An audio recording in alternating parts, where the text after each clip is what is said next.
Glória a Deus, queridos irmãos. Hoje é o 21º dia do nosso jejum, 21 dias na presença do Senhor. Portanto, o último dia. E a mensagem de hoje é os 7 As do Ministério do Senhor. Hoje eu gostaria de compartilhar sobre os 7 As do Ministério do Senhor, como relatado em Marcos, no capítulo 1. Primeiro, anúncio do precursor. O capítulo 1 é como um capítulo básico do Evangelho de Marcos. Você pode encontrar todo o Evangelho de Marcos como um resumo no primeiro capítulo.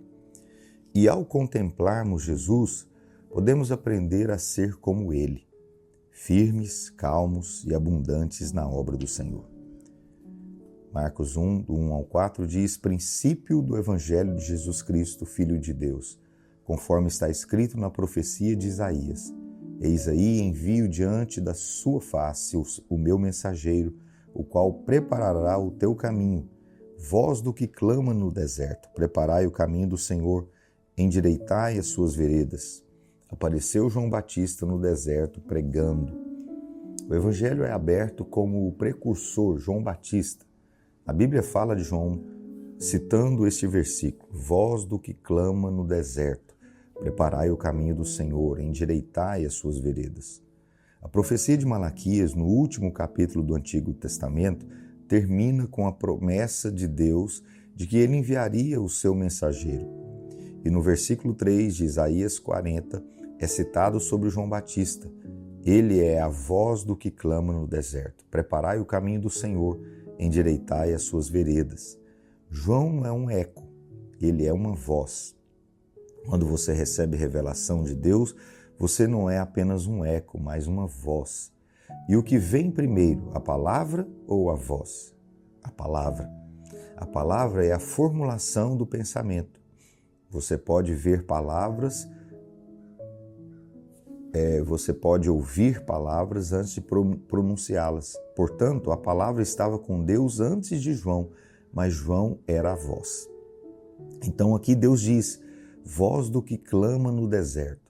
Preparai o caminho do Senhor, endireitai as suas veredas, só para que você saiba que Jesus sempre esconde a sua glória e é nosso privilégio descobri-la. Isso é o que estamos fazendo. Que Salvador maravilhoso nós temos, que homem grande, estupendo e amoroso vemos em Jesus Cristo. Que Deus manifestado em carne humana. Filipenses 2, 5 ao 8 diz: tende em vós o mesmo sentimento que houve também em Cristo Jesus, pois ele, subsistindo em forma de Deus, não julgou como usurpação o ser igual a Deus. Antes, a si mesmo se esvaziou, assumindo a forma de servo, tornando-se em semelhança de homens, e reconhecido em figura humana, a si mesmo se humilhou, tornando-se obediente até a morte, e morte de cruz. Ele é Deus, mas não considerou sua divindade algo a que se apegar. Em vez disso, ele a deixou de lado e se tornou um homem. Vemos Jesus servindo no Evangelho de Marcos, mas ele continua servindo e nunca deixará de servir. Servir a quem? Homens pecadores, homens que estão sujeitos a errar, falhar com ele e falhar novamente, uma e outra vez. Esses são os homens a quem ele continua servindo. Que Salvador maravilhoso! Que homem adorável encontramos em nosso Senhor Jesus Cristo. Vamos voltar à profecia de Isaías 43. O que está escrito? Preparai o caminho do Senhor. A palavra Senhor aqui é Javé, ou Yavé. Isso significa que Jesus estava vindo e o caminho precisava ser preparado para ele. Jesus é Jeová. Ele é Deus em carne humana. A última parte do versículo diz: endireitai no ermo vereda a nosso Deus. Deus aqui é Elohim. Jesus é Yavé. Ele é Elohim e ele veio como um servo. Você sabe qual é o verdadeiro teste do ministério? Jesus disse que de todos os homens nascidos de mulher, nenhum foi maior do que João Batista. Mas o que João Batista fez? Ele não fez milagres. Ele não purificou nenhum leproso. Ele apenas batizou as pessoas. No entanto, havia uma coisa que ele fazia. Continuava apontando Jesus para as pessoas. Eis o Cordeiro de Deus que tira o pecado do mundo. O ministério genuíno, o verdadeiro ministério, leva as pessoas a Cristo e Cristo às pessoas. Este é o verdadeiro ministério. Se existe algum ministério que não aponta as pessoas para Jesus Cristo, não é um ministério verdadeiro. Um verdadeiro ministério é como o de João Batista. Eis o Cordeiro de Deus que tira o pecado do mundo. Tudo gira em torno do Senhor Jesus. O Evangelho de Marcos começa dizendo: voz do que clama no deserto, preparai o caminho do Senhor. A voz diz aos homens que eles devem olhar para esse homem divino, ou melhor, para esse homem Deus, esse servo de Jeová. Ele está aqui. Isso é o que a voz clama. Alguns versículos depois falam da voz que vem do céu. Portanto, há uma voz no deserto e há uma voz do céu que diz a todos os homens: este é o meu filho amado. Segundo a aprovação do Pai. Marcos 1, do 10 ao 11, diz: logo ao sair da água, viu os céus rasgarem-se e o Espírito descendo como pomba sobre ele. Então foi ouvida uma voz dos céus: tu és meu filho amado, em ti me comprazo. A expressão grega aqui para estou satisfeito deve ser traduzida assim: tu és o meu filho amado, em ti está toda a minha alegria, meu deleite, meu prazer e minha satisfação. Jesus ainda não havia realizado um único milagre. Todos nós pensamos que se expulsarmos demônios, purificarmos os leprosos, fizermos grandes obras, então Deus nos amará. Não, Deus nos ama, não importa o que aconteça. Nós o servimos porque Ele nos ama. Nós nos movemos no poder do seu amor. Mas observe a aprovação do Pai pelo Filho. Para encorajar o Filho, o Pai disse: tu és o meu Filho amado, toda a minha alegria está em você. E Jesus não havia feito um único milagre até aquele momento, quando o Pai lhe disse isso. Todos nós sabemos quando o seu ministério começou. O Pai disse algo sobre Jesus baseado, é claro, nos primeiros 30 anos de sua vida. Um dia, no céu, pediremos a Deus explicações a esse respeito. Ninguém sabe realmente o que aconteceu durante os primeiros 30 anos da vida de Jesus. Apenas o episódio que aconteceu quando ele tinha 12 anos é conhecido.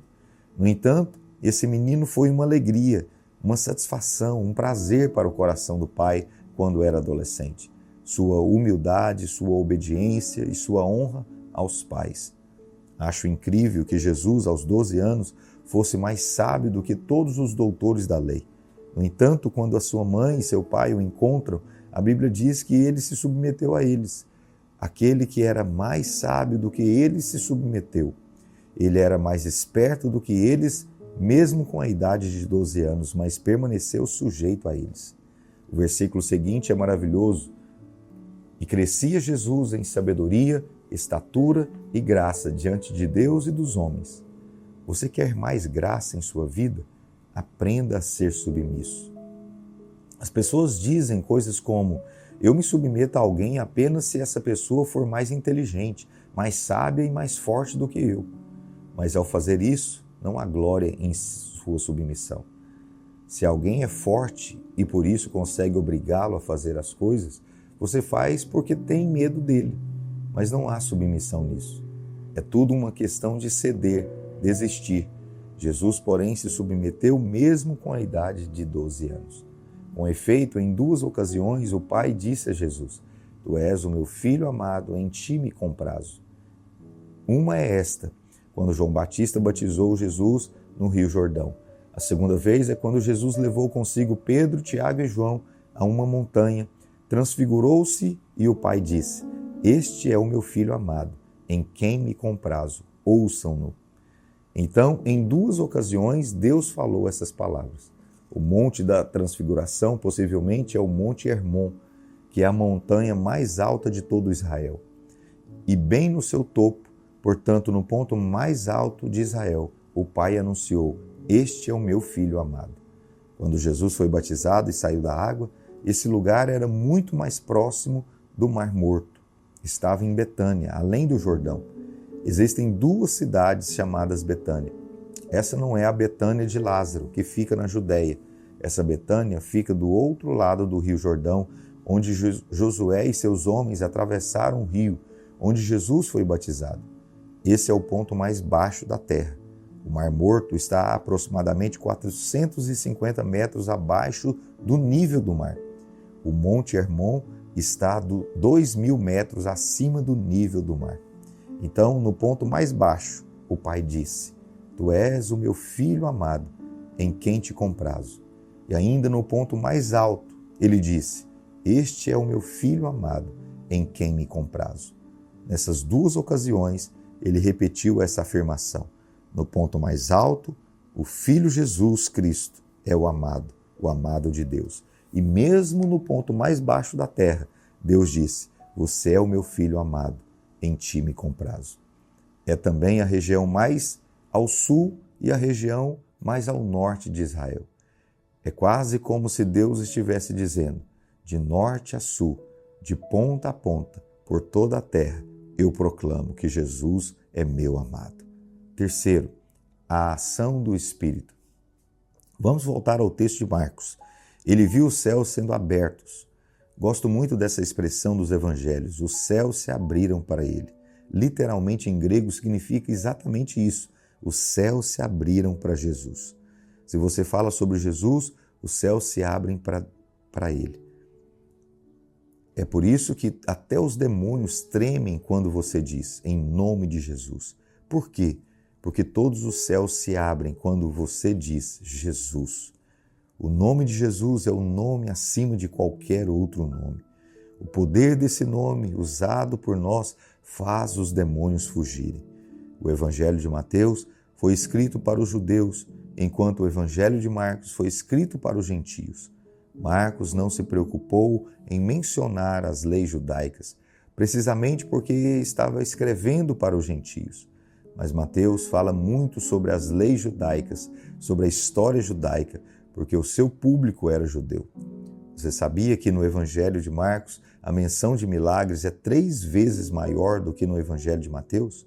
Existem mais milagres, 3 vezes mais do que parábolas.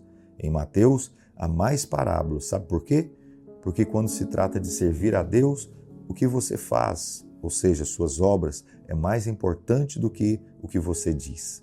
O servo divino de Jeová, nosso Senhor Jesus, mostra o que ele fez quando veio nos servir com graça, amor e poder. Uma coisa é ter tanto amor no coração, mas não ter o poder de remover a aflição. Jesus, contudo, não veio apenas com graça, ele veio com poder. Marcos 10:45 diz: Pois o próprio Filho do Homem não veio para ser servido, mas para servir e dar a sua vida em resgate por muitos. Queremos servir ao Senhor e consideramos isso uma honra e um privilégio, mas na realidade é o Senhor quem nos serve. Ele nos serve até ficarmos cheios, como a mulher no poço. Mesmo quando está cansado, ele serve melhor. Jesus estava sentado perto do poço porque estava cansado. Você se lembra disso? Mesmo em sua forma mais cansada, Jesus estava fazendo o melhor, firme, inabalável, abundante na obra do Senhor, mesmo quando estava cansado. E a mulher veio para ser servida. Ela não sabia que seria servida, mas foi servida. Depois que ela se encheu, imediatamente se tornou uma evangelista. Ele não fez nenhuma escola bíblica. Jesus quer servir você hoje. Ele quer servir o pão da vida.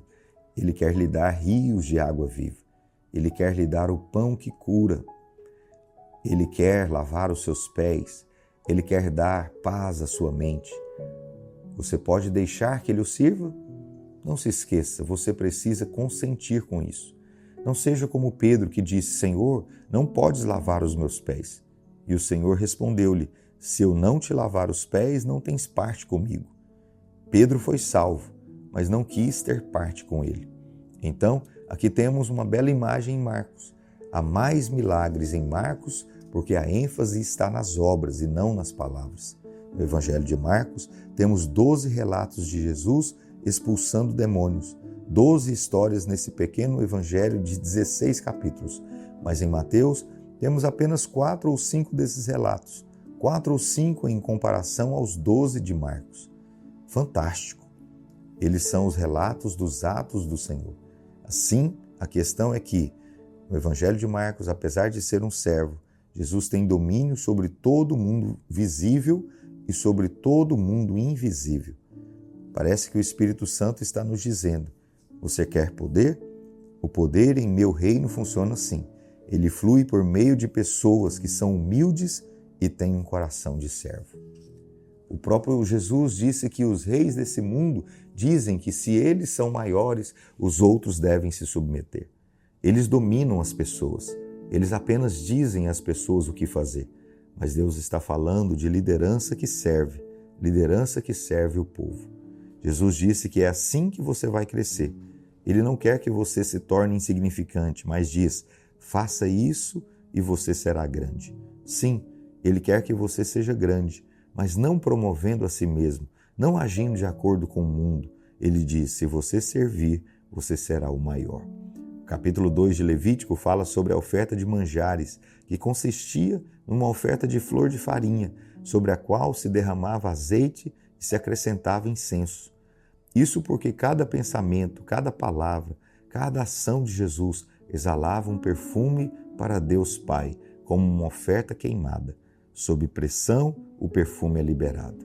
No capítulo 2 de Levítico, a oblação está em 3 formas em relação ao óleo. Número 1, amassado, misturado com óleo. Número 2, o óleo foi derramado e a oferta de manjares aspergida com óleo. Número 3, ungido com óleo. Tudo isso aconteceu com Jesus. Quando ele foi concebido no ventre de Maria, ele foi amassado, misturado com óleo. Este é o ponto número 1.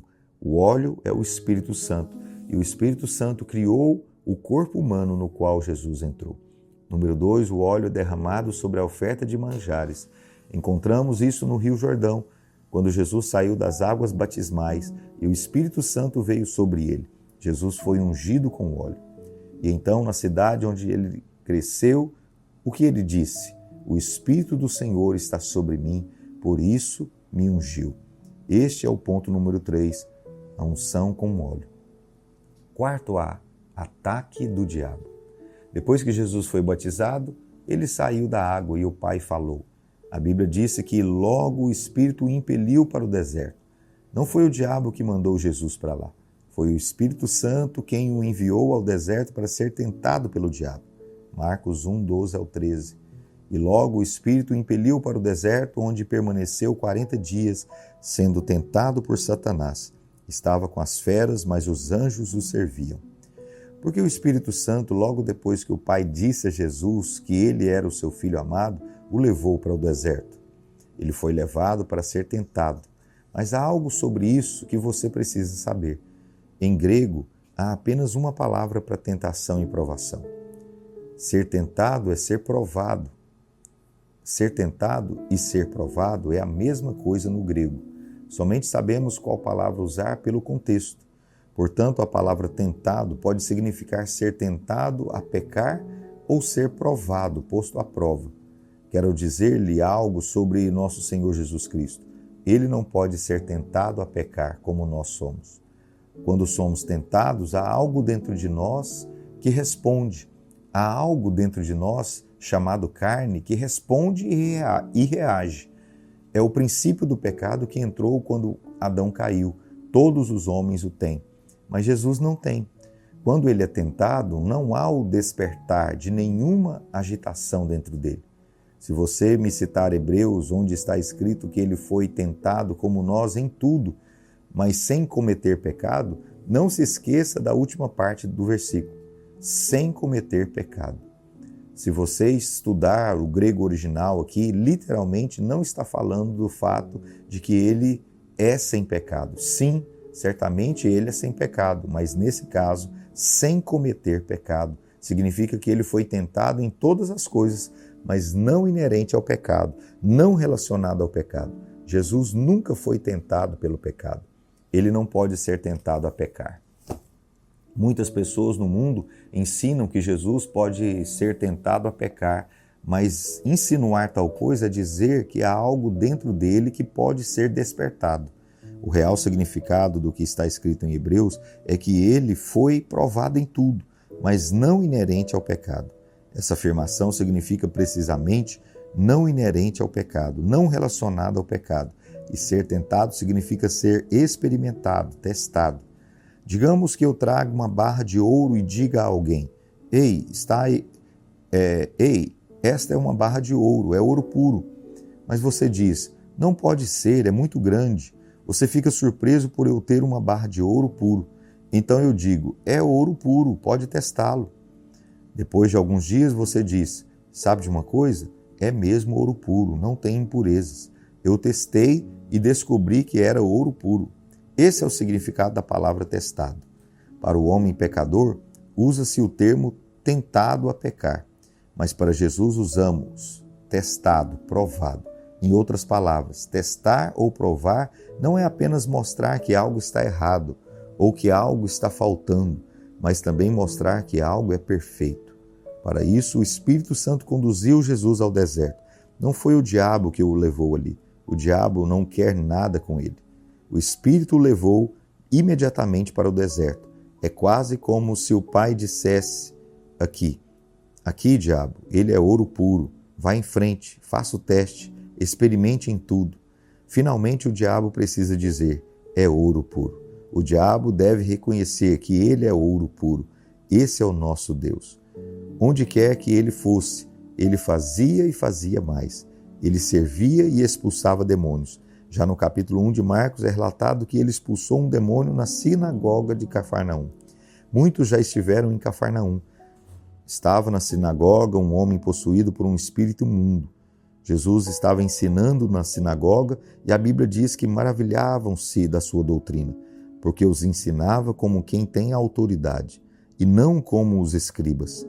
E o espírito imundo começou a gritar: bem sei quem és, o Santo de Deus. Até os demônios reconhecem que ele é o Santo de Deus. O seu nome é conhecido no inferno? Os demônios sabem quem está servindo a Deus e também quem não está servindo a ele. No livro de Atos encontramos relatos de algumas pessoas não salvas que tentaram usar o nome de Jesus. Eles viram que os apóstolos usavam o nome de Jesus para expulsar demônios e curar os enfermos. Então, tentaram fazer a mesma coisa com as pessoas que tinham espíritos malignos, mas a Bíblia diz que um demônio lhes respondeu: eu conheço Jesus e sei quem é Paulo, mas quem é você? Isso está lá em Atos 19, 13 ao 16. Isso, porém, nunca pode acontecer conosco. Sabe por quê? Porque podemos usar o nome de Jesus. Ele nos deu o poder de usá-lo nessa terra para realizar as suas obras no seu nome. Quinto A, animais o reconheceram. Jesus permaneceu no deserto por 40 dias. Marcos 1,13 diz: onde permaneceu 40 dias, sendo tentado por Satanás. Estava com as feras, mas os anjos o serviam. O Senhor Jesus estava lá. Satanás estava lá. Havia também feras. Este é o único evangelho que menciona feras, e havia os anjos que o serviam. Temos o quarto A, o ataque do diabo, e aqui encontramos o próximo A, que é: os animais o reconheceram. 40 dias de tentações durante 6 semanas, ele esteve entre as feras. É algo que você não encontra em filmes, mas seria muito legal ver Jesus tocar o leão e outros animais. Ele apenas ficou entre eles e todos o reconheceram. Eram feras selvagens e não animais domesticados. O Senhor ficou entre eles. Muitas vezes usamos preposições em português, mas o grego usa preposições com muita precisão. E há uma pequena peculiaridade no grego que é muito interessante. A frase "ele estava entre as feras" poderia fazer alguém pensar assim: bem, ele estava no deserto e no deserto há muitos animais. Ele estava lá e as feras também estavam. Não é assim. A frase "ele ficou entre as feras" significa literalmente que ele ficou na presença das feras. Elas foram os seus companheiros por 6 semanas. Todos eles reconheceram o Senhor da glória, o Senhor da criação. Até as feras o reconhecem. Só os homens não. A Bíblia diz que ele foi tentado no deserto, ele esteve no deserto da Judeia por 40 dias.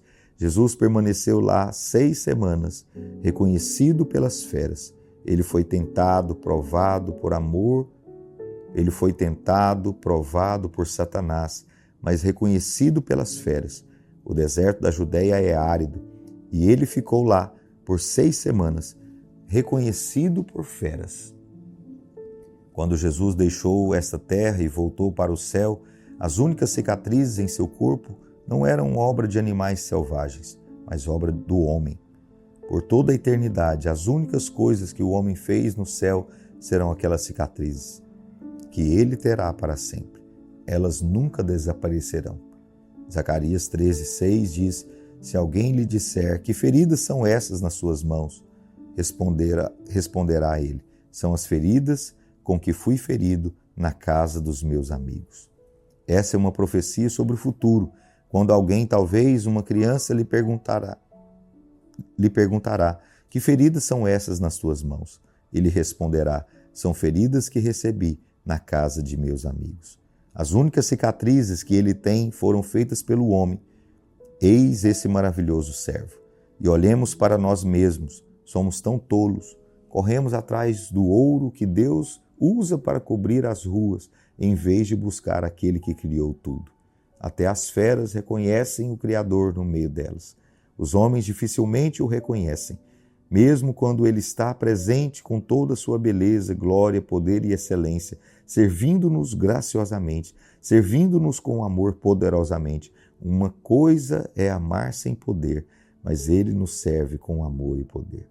Sexto, anjos o serviram. O sexto A é o serviço que os anjos prestaram a ele. Encontra-se no mesmo versículo que o quinto A. A última parte desse versículo nos diz que os anjos o serviram. Os anjos haviam chegado. Você acredita no ministério dos anjos? Eles estão aqui agora mesmo. Sempre que estamos reunidos e o nome de Jesus é proclamado, os anjos estão naquele lugar. Os anjos estão lá para garantir que aqueles que proclamam o nome de Jesus e aqueles que servem a Jesus sejam guardados. Você está protegido porque se tornou precioso para Deus. Os anjos ainda estão operando hoje. Até as crianças têm o seu próprio anjo. Mateus 18:10 diz: vede, não desprezeis a qualquer destes pequeninos, porque eu vos afirmo que os seus anjos nos céus veem incessantemente a face de meu Pai celeste. Somente na glória entenderemos como estamos cercados por essa multidão de anjos que Deus colocou ao nosso redor. Aqueles momentos em que você diz: oh, eu tive tanta sorte. Eu estava lá e não tinha visto o carro chegando, mas alguma coisa me puxou de volta. Não foi alguma coisa, foi um anjo. Estou lhe dizendo que os anjos estão conosco. A Bíblia diz que há mais anjos conosco do que com o inimigo. Este é um versículo que o diabo jamais citará. Anjos que te protegem em todos os teus caminhos. Salmo 91, verso 11. Porque aos seus anjos dará ordens a teu respeito, para que te guardem em todos os teus caminhos. Sétimo A, aclamado pela multidão. Finalmente temos a aclamação da multidão. Vejamos aqui novamente no capítulo 1 de Marcos. Está tudo em um capítulo. Vamos repetir os 7 As. Anúncio do precursor, aprovação do Pai, ação e unção do Espírito, ataque do diabo, animais o reconheceram, a aclamação da multidão. Agora estamos falando sobre o último, Marcos 1, 32 ao 34. À tarde, ao cair do sol, trouxeram a Jesus todos os enfermos e endemoniados. Toda a cidade estava reunida à porta, e ele curou muitos doentes de toda sorte de enfermidades. Também expeliu muitos demônios, não lhes permitindo que falassem, porque sabiam quem ele era. Os demônios diziam coisas como: tu és o Cristo, o Filho de Deus, você é o Santo de Deus. Jesus não precisava da publicidade deles. Eu poderia falar sobre o fato de que os demônios também testificam sobre ele, mas não queremos isso, não queremos o testemunho deles. Jesus não precisa de sua promoção, mas eles sabiam quem ele era. Até a tempestade sabia quem ele era. Até o peixe que tinha a moeda na boca sabia quem ele era. Só um cego não sabe quem ele é. Um homem que sempre se pergunta: por que não tenho saúde? Como é que eu não tenho a sabedoria? Como é que eu não tenho direção? Como é que eu não tenho paz? Se você se separou da fonte, não é de admirar que você esteja assim agora. Você sabia que o capítulo 1 de Marcos fecha com o pôr do sol? O último capítulo de Marcos, Marcos 16, começa com o nascer do sol. Em Marcos 1, no verso 32 diz: quando o sol se pôs. Esse é o primeiro capítulo de Marcos. O último capítulo, Marcos 16, diz: e no primeiro dia da semana foram ao sepulcro de manhã cedo, ao nascer do sol. Portanto, temos o primeiro capítulo e o último capítulo. O primeiro fala sobre o pôr do sol e o último fala sobre o amanhecer. O que significa isso? Que ele entrou em nossa escuridão. Porque do pôr do sol ao amanhecer é o momento mais escuro do dia. Jesus, o servo perfeito, veio às nossas trevas e trouxe a luz da sua glória, a luz da sua graça às nossas trevas. O mundo ainda está em trevas, mas nós temos Jesus, temos o nosso Senhor que está conosco. E o nosso Senhor entrou em nossa escuridão. Ele veio e ministrou na escuridão. Todos os capítulos de Marcos, do primeiro ao último, são capítulos em que Jesus é a luz do mundo e ele entrou na escuridão. Não era surpreendente que os demônios estavam com medo. Ele é por nós, não devemos ter medo. Ele sabe tudo sobre nós, mas ainda assim nos ama. A melhor coisa que podemos fazer é trazer todo o nosso lixo para Ele e dizer-lhe: Senhor, obrigado por me amar. Deixe que Ele lave os seus pés. Deixe Ele salvar você. Aleluia. Espírito Santo, dá-nos luz e revelação dessas mensagens tão preciosas e poderosas que revelam Jesus, a sua beleza, o seu amor, o seu poder, a sua graça abundante. Que os nossos corações sejam conquistados nesses dias para amá-lo com todo o nosso ser. Que os nossos corpos, que o nosso coração, que o nosso espírito e a nossa alma sejam inundados plenamente por esse amor incompreensível, imensurável, incondicional. No nome de Jesus.